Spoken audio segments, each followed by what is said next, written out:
गतिरोधक कसलं आहे इथं एवढ्या सकाळी सकाळी आपण शेगावला कधी थांबते शिकून वाढावं लागतं. अकोला इंदे हा इथून येते आणि इकडून अशी बायपासनी बाळाभर बसते ती. तुम्ही तर वाटी का जो म्हणत मग हेच वाटे का की मग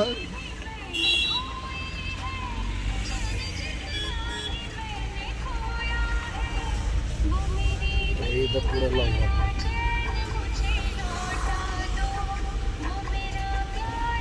काय गेली का काय काय सांगावं.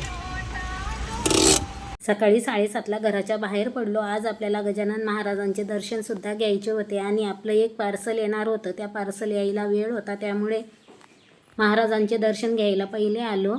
हे आहे गजानन महाराज संस्थान येथील पार्किंग. खूप मोठी पार्किंग आहे. कुणी ही पार्किंग बघितलेली आहे ते पण कमेंटमध्ये नक्की सांगा. तुम्ही कधी शेगावला आले आहेत का? शुभ सकाळ. जय गजानन. आम्ही आलेलो आहे श्री संत गजानन महाराज शेगाव येथे. चला आता दर्शन घेऊन येऊ आपण. खूप गर्दी आहे आणि हे जे आहे हे पार्किंग आहे बरं का. अजून गर्दी नाही इकडं गाड्यांची ना समोर बघा. फोर व्हीलरची गर्दी बघा किती आहे समोर. हे जे आहे फ्री आहे ना ही पार्किंग. हे आहे फोर व्हीलरची पार्किंग फ्री मध्ये ना. भक्त निवास समोर जे आहे ते भक्त निवास आहे. 70 रुपयामध्ये रूम आणि ह्या असतं ना इथं नाश्ता वगैरे. चला आता आपण दर्शनाला जाऊ. गर्दी असेल तर आपण मुख दर्शन घेऊ. तुम्हाला पण दाखवते कारण आपल्याला तेवढा सकाळी सकाळी वेळ नाही. आपण दुसऱ्या कामासाठी आलेलो आहे तरी पण आपण दर्शन घ्यायला आलेलो आहे.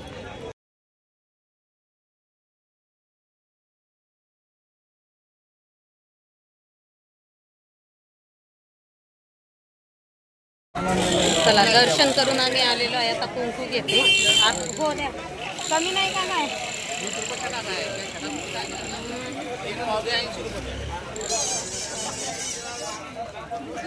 एक मिनिट थांबा.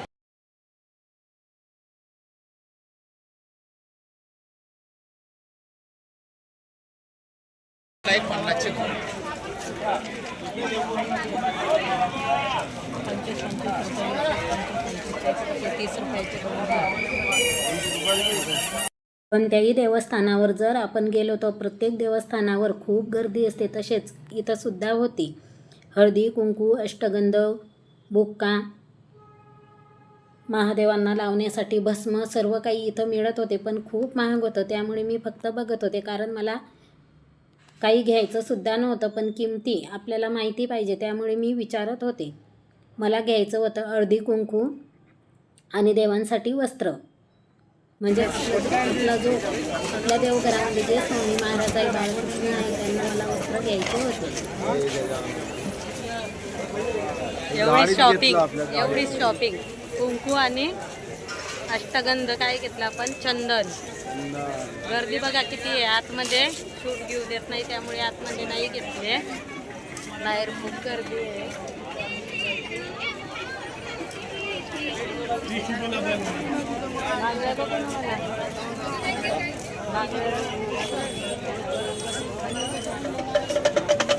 बघा इथं आहे चांगलं.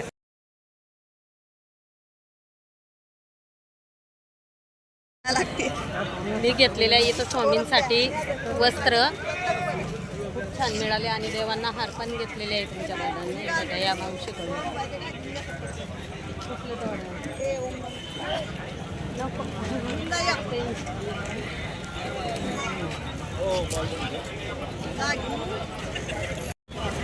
बघा हे तोरण बघितलं मी. ते दादा 70 रुपयाला द्यायला तयार आहेत. घ्यायचं का? चला चला या नाश्ता करायला. उडीद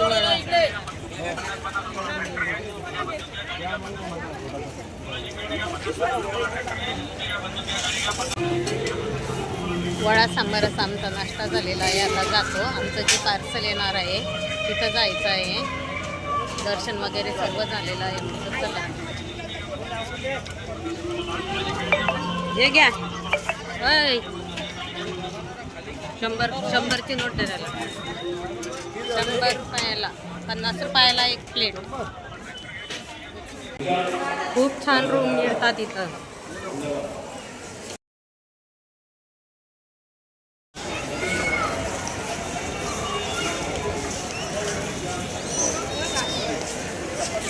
हे आहे भक्त निवास क्रमांक 4. बस पण दाखवली. आनंद सागर मध्ये जातात ना या bus. Sagar, railway station, bus stand, free bus. साफसफाईसाठी या अशा गाड्या आहेत.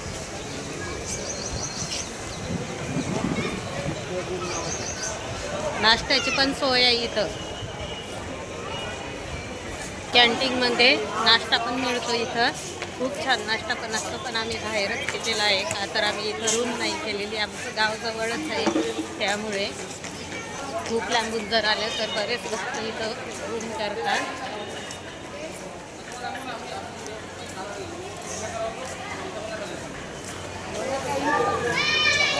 हे बघ, हे भक्त निवास आहे आणि इथं एवढी स्वच्छता, सगळ्या रूमला राहायला खूप.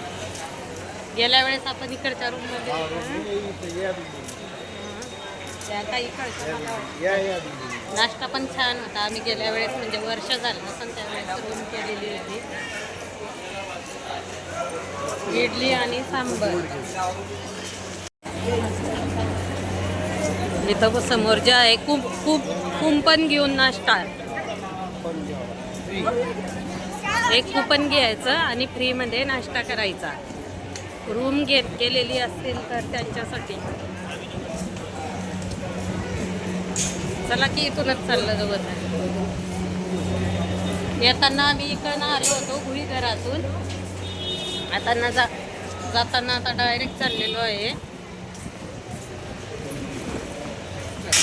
रोडच्या पलीकडे आपल्याला जायचं आहे कारण रोड पण आहे म्हणजे.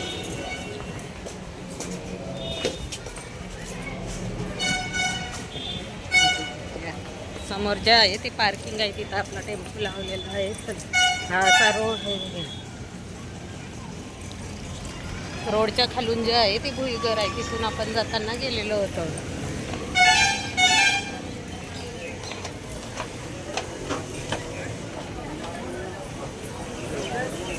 हे आहे पार्किंग.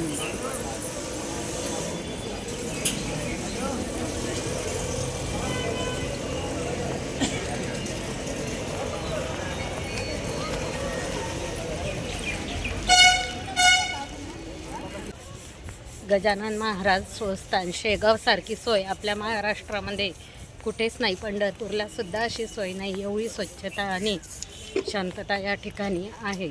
खाण्यापिण्याची पण सोय खूप छान आहे आणि रूम तर खूपच छान आहे. ज्यांना यायचं असेल त्यांनी भक्त निवास इथे रूम करायची कारण रूम पण खूप छान मिळतात. स्वच्छता पण खूप आहे. गरम पाण्याची पण सोय आहे आणि कोणत्याही गोष्टीचा कोणालाही त्रास होत नाही.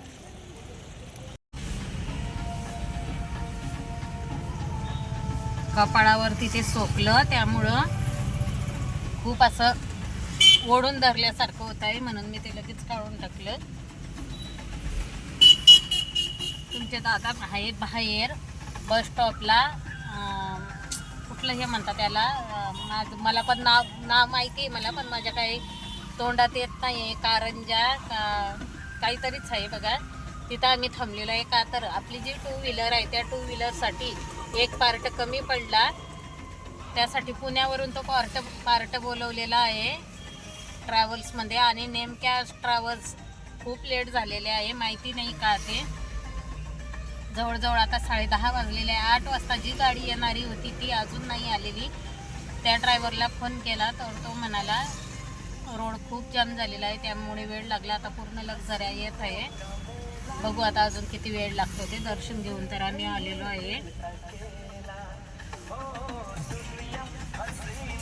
जे गाडीचं 2 व्हीलरचं पार्सल येणार होतं ते आलेलं आहे. समोर तुम्हाला ट्रॅव्हल्स दिसत असेल. त्या ट्रॅव्हल्समध्ये जे ड्रायव्हर आहे त्यांनी ते आणलेलं आहे पुण्यावरून.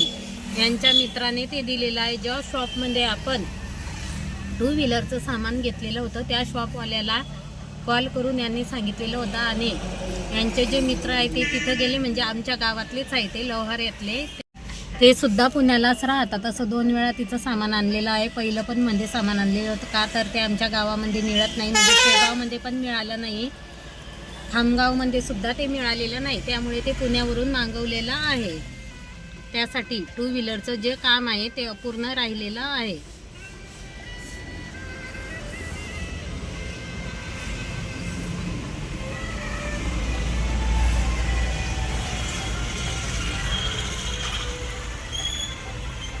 बघून हो.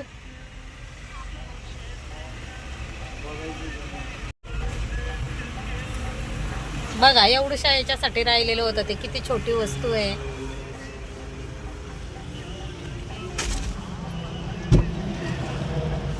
हे घेतलेलं आहे टू व्हीलर मध्ये टाकण्यासाठी पेट्रोल. चलो अभी जाएंगे गैरेज पे.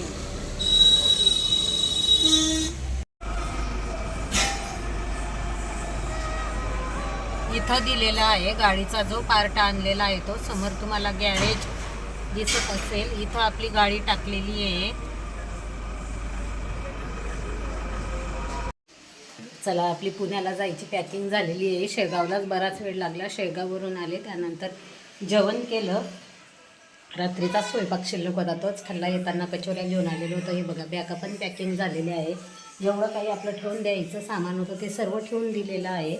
जेवढं आपल्याला पुण्याला सोबत न्यायचं आहे ती पॅकिंग आपली झालेली आहे. आता मला घ्यायची आहे आपल्या वडाच्या झाडाला, ज्या पारंब्या म्हणतात का, पारंब्याच म्हणतात बहुतेक त्याला, ज्या मुळा आहे बघा, ज्या खाली आलेल्या आहे लांब लांब, त्या मला आता कटिंग करायच्या आहे तेल बनवण्यासाठी.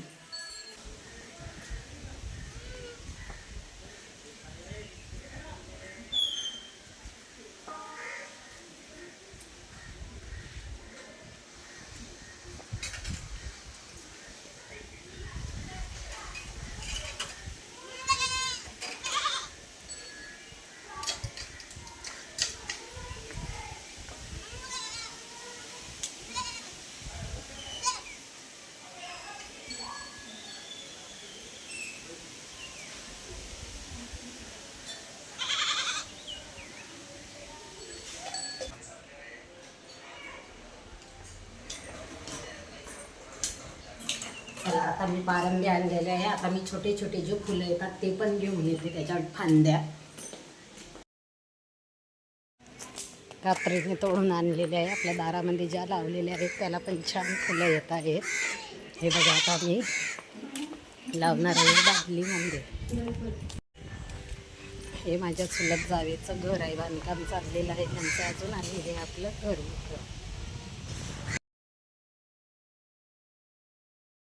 चला आपल्या बॅगा आपल्या गाडीमध्ये गेलेल्या आहेत. आपली निघण्याची तयारी झालेली आहे. सर्व आवरून झालेलं आहे. जे आपलं सामान होतं ते पण झाकून ठेवलेलं आहे. आणि नळाला पाणी आलेलं आहे त्यामुळे आपली टाकी भरती आहे. लाईट गेली आहे माझं.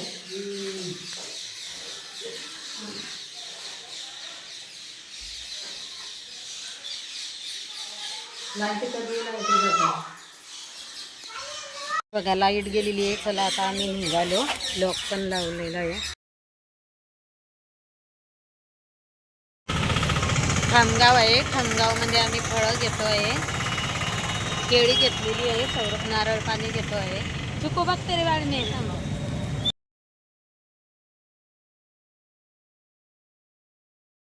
केळी घेतली, नारळ घेतला, आता घेते चिक्कू. खूप छान फळं आहे तिथं.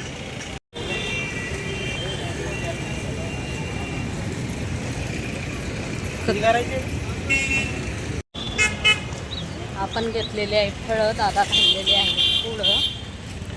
आता निघतोय आम्ही पुण्याला. खामगावमध्ये फळं घेतले तसे तर मला शेगावमध्येच घ्यायचे होते, पण दादा नाही थांबले. बघा खामगावच्या पेट्रोल पंपावरती थांबलेलो आहे. दादा टाकता आहे डिझेल.